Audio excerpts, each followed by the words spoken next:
This is Ground Media UG.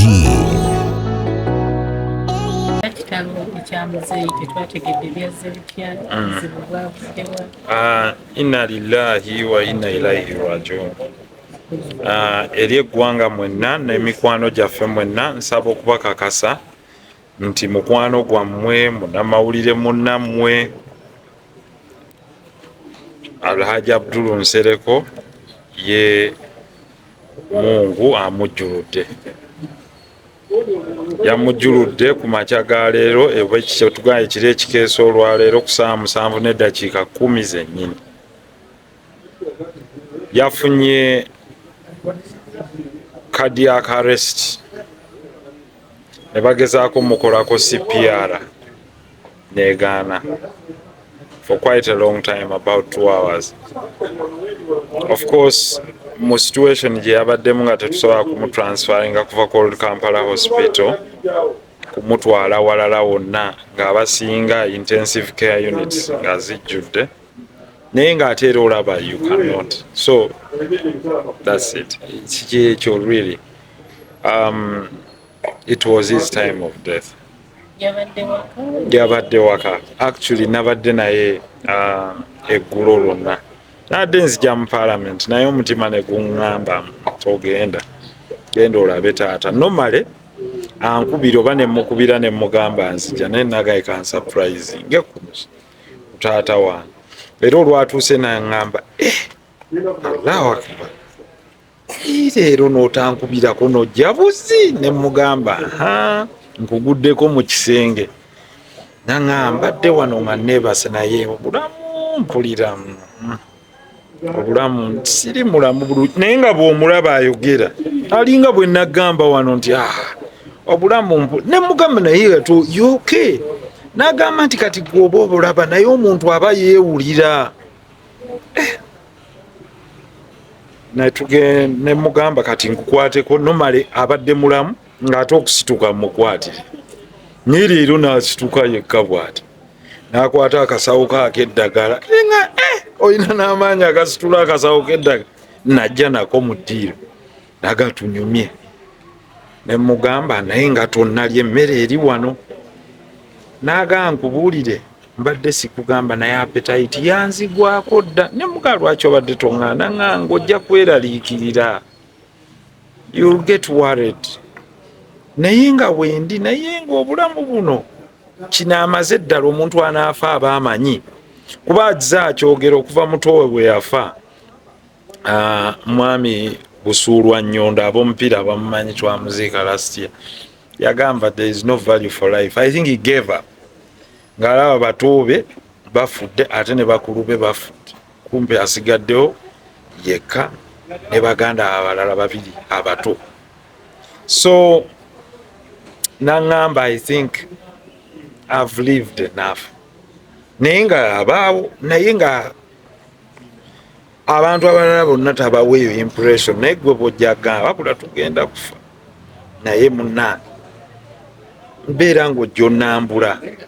So nebaza Allah nti ngenze ne mulambula ne tunyumya antuma ebyama bye briefcase naŋŋamba ojjukira ennamba gye nakusomesa okugulawo ng'oli muto.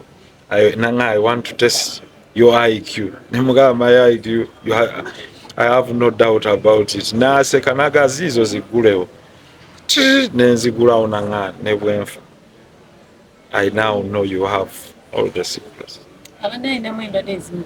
Esukali ne pressure ye, actually pressure ye yali yafuuka low nga n'omutima gwe I think due to old age nga tegukyakuba at the same rate. Naye nga abasawo baga it's okay at his age, it's understandable. Someone who atambuza 77, that is understandable.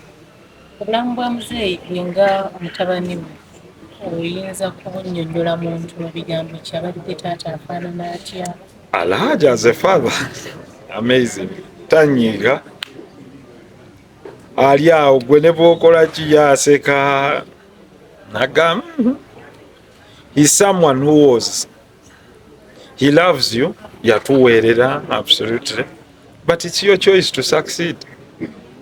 Yeta kuteekako pressure oba ozanya dduulu oba ozanya ki teyali mukambwe nnyo nga maama yali mukambwe nnyo nnyo nnyo nnyo ngaakuba kuba yeyankima nga nnyimba ku siteegi naganja kukuba naye alaaji nga kati okuba waki muleke naga bwe bati bwe bwonooneka but ye he was so liberal.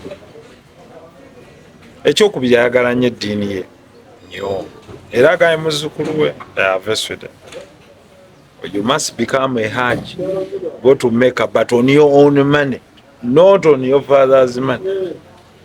Kati muzzukulu we namubuuza how many times, Namgai went there more than 10 times. And your father has done a few, about 3 and more umras. Me, I'm talking of hajjis, pilgrimage. So, he was jolly. And nga munyumya, friendly, era mutabani wange amubuuziza hobbies ze.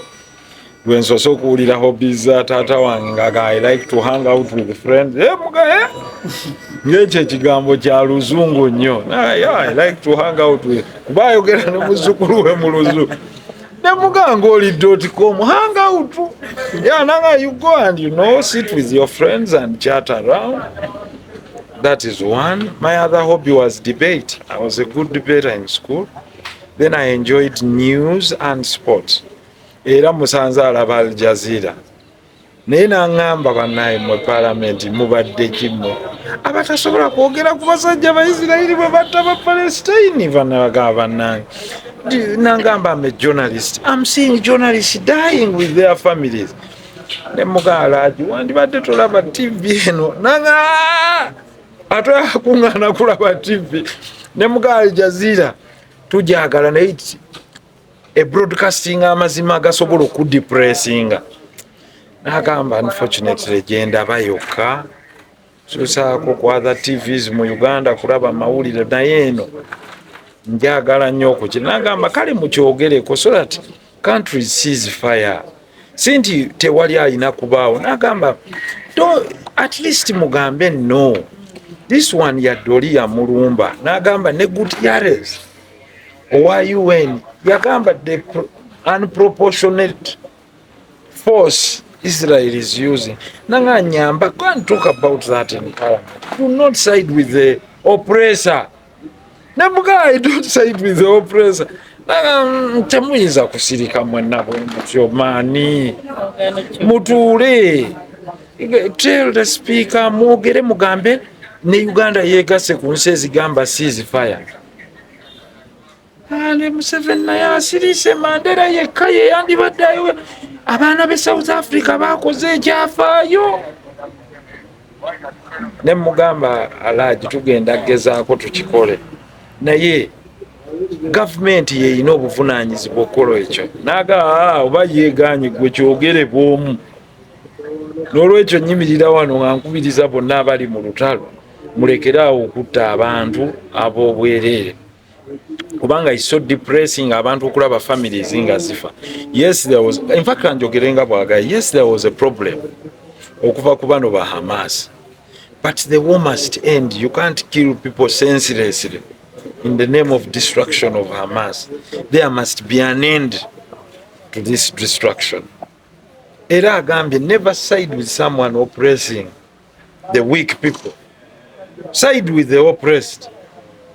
Side with the oppressed because abantu bano bababonyaabonya.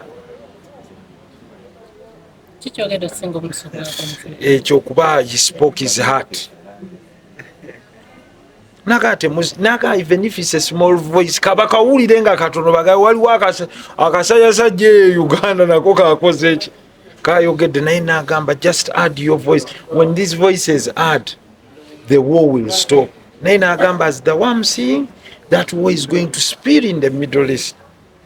Nagamba Amini teyali munene naye nga ayogera nsi negamba Amini yagambye temujja kulwana. So in that same spirit tukubiriza bannaffe Abayisirayiri that enough is enough.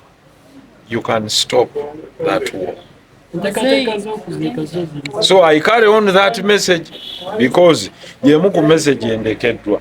enteekateeka z'okuziika ziri bwezi tusabira ku Kampala n'agenda n'anaazibwa era waaliwa kati ebugoloobi wajja kubaawo edduwa n'okusaba okw'enjawulo bwe tunaava wano enkya tugende tumusaalire ekibuli ku ssaawa 3 era twebaza nnyo mulangira mukwano gwe nnyo bino byenjogera Alhaji yabyogera mulamu oli mukwano gwe era abadde amulaba buli kiseera ate muntu we ati mbadde nsaba abantu mwenna gye muli newankubadde Alhaji mukwano gwammwe mwenna you can come for burial naye guno omukolo gujja kulemberwamu mulangira Dr.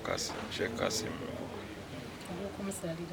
ogw'okumusalira Sheikh Jamiru Mwongo webali baseeka byabasenga kadda tubaawo wano bulijjo ebigambo bye bya lwatu excuse me naye nga ye Alhaji wakusaalirwa Kibuli then tumutwale ebulika kyalo bakiyita bulika nama mukono kumpi nnyo okyamira bw'oba wakava enama wojjolo n'okyama left yawe walusubi the first turn on the left. It's just about 5-10 minutes from the main road.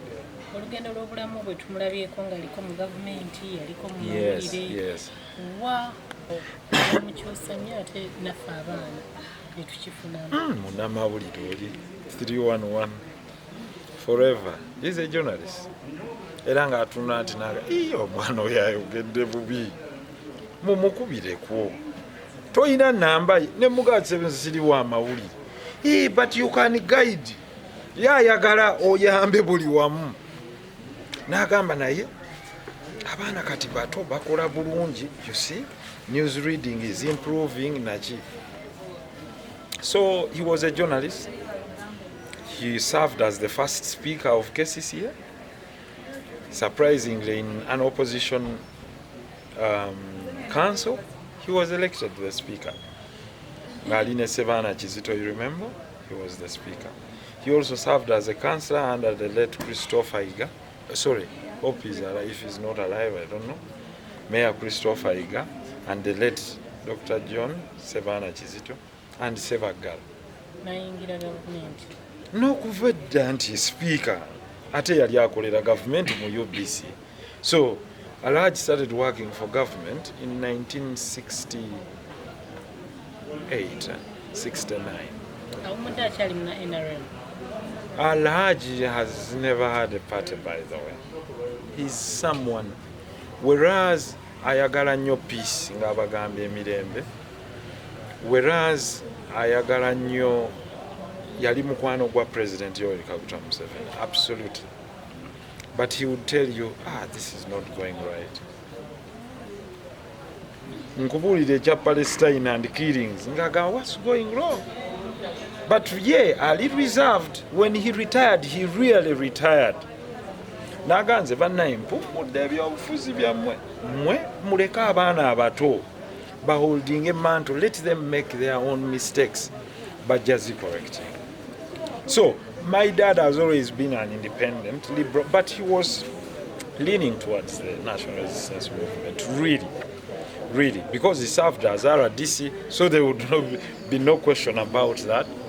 Ate yali councillor nga yali speaker n'awumula ne bamugamba do not contest again, n'agamba for the good of the party omulala are contesting.